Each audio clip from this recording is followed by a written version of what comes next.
Assalamualaikum warahmatullahi wabarakatuh.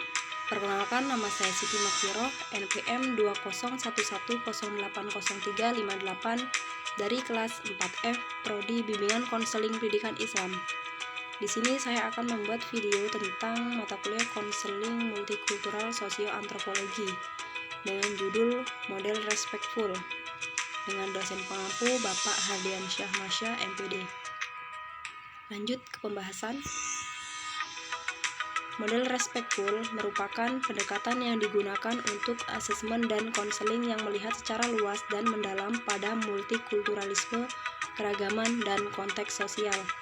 Model komprehensif ini berisikan 10 faktor yang mewakili berbagai hal penting dalam multikulturalisme. 10 faktor yang menjadi pertimbangan konseling multikultural diantaranya yaitu religius spiritual identity atau identitas agama dan spiritual.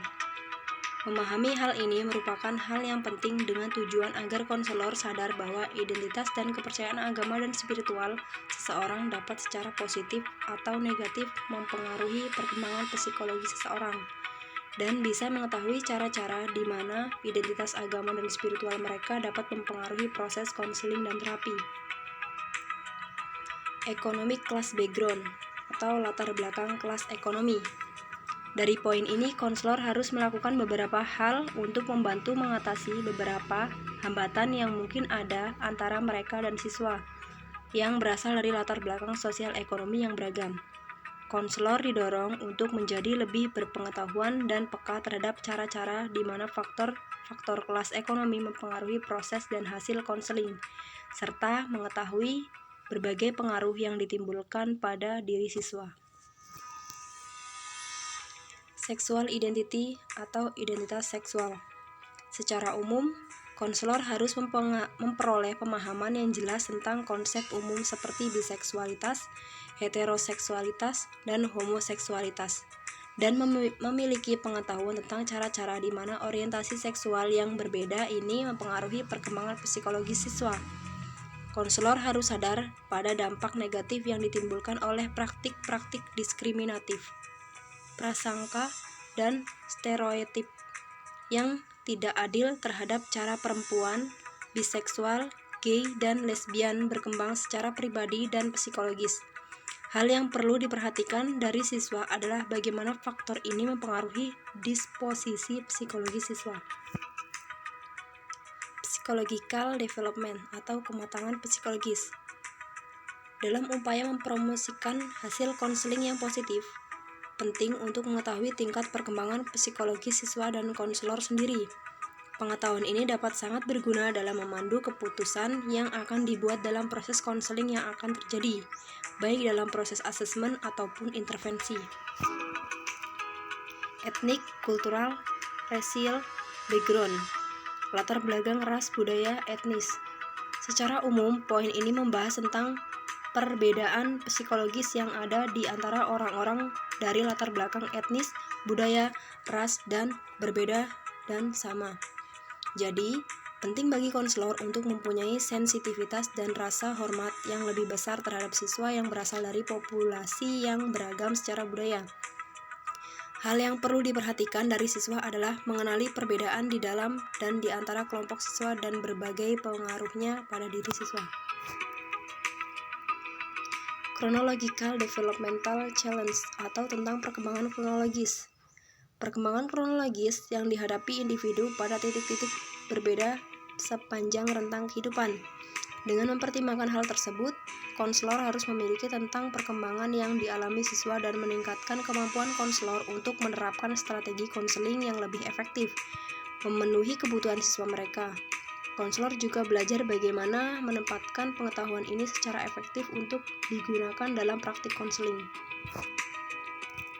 Trauma and other threats to personal well-being atau trauma dan ancaman lain terhadap kesejahteraan seseorang. Konselor perlu mengadopsi pendekatan dengan memperhatikan beragam aspek untuk mengatasi berbagai stressor yang mengancam kesejahteraan seseorang. Tujuan akhir dari pendekatan semacam itu adalah untuk mempromosikan perbedaan para orang-orang yang melalui layanan konseling. Hal yang perlu diperhatikan dari siswa adalah bagaimana stres dan trauma bisa mempengaruhi performa siswa di sekolah dan apa yang dilakukan untuk melahirkan kesehatan mental dan kesejahteraan dirinya. Family history, values, and dynamic. Sejarah keluarga, nilai-nilai, dan dinamika. Penting bagi konselor mengembangkan pengetahuan dan keterampilan yang mereka perlukan untuk melakukan penilaian efektif terhadap fungsi dan dinamika keluarga siswa, serta memperoleh keterampilan yang diperlukan untuk mengevaluasi berbagai keluarga. Ini penting agar para praktisi mungkin dapat merancang strategi konseling yang memperhitungkan hubungan siswa dengan keluarganya dan memasukkan anggota keluarga tertentu dalam intervensi keluarga keseluruhan jika dibutuhkan. Hal yang perlu diperhatikan dari siswa adalah bagaimana siswa mendefinisikan keluarga serta bagaimana dinamika keluarga mempengaruhi kehidupannya. Unique physical karakteristik atau karakteristik fisik yang unik. Ketika bekerja dengan siswa yang memiliki karakteristik fisik yang unik, dapat menjadi sumber stres dan ketidakpuasan. Penting bagi konselor untuk merefleksikan ciri fisik unik yang menyebabkan stres atau mungkin menjadi sumber kebanggaan pribadi pada siswa dan mengetahui bagaimana hal ini dapat mempengaruhi perkembangan siswa ini penting karena ketika jenis pandangan yang diinternalisasi tidak terkendali, maka dapat menyebabkan penilaian yang tidak akurat dan salah tafsir tentang kekuatan dan masalah pribadi siswa kami. Location of residence atau lokasi tempat tinggal. Tempat tinggal seseorang adalah bagian dari ekosistemnya, karena ekosistem seseorang secara langsung dan tidak langsung mempengaruhi perkembangan psikologis orang tersebut. Penting bagi praktisi kesehatan mental untuk memahami cara-cara positif dan negatif yang dapat mempengaruhi siswa. Maka penting bagi konselor untuk menyadari berbagai macam pengaruh yang ditimbulkan pada siswa. Jadi kesimpulan dari materi ini yaitu dengan mempelajari model respectful, maka konselor bisa meningkatkan pemahaman yang lebih besar tentang implikasi dari berbagai identitas yang dimiliki siswa. Kerangka kerja respectful memberikan arahan pada proses asesmen dan konseling dengan membantu memfokuskan perhatian konselor pada berbagai faktor yang mempengaruhi perkembangan siswa. Proses asesmen itu sendiri harus kolaboratif dan bertujuan untuk membantu siswa dan menjauh dari kecenderungan alami untuk fokus pada defisit siswa. Sekian penjelasan dari saya, kurang dan lebihnya saya mohon maaf, kepada Allah saya mohon ampun. Saya akhiri, wassalamualaikum warahmatullahi wabarakatuh.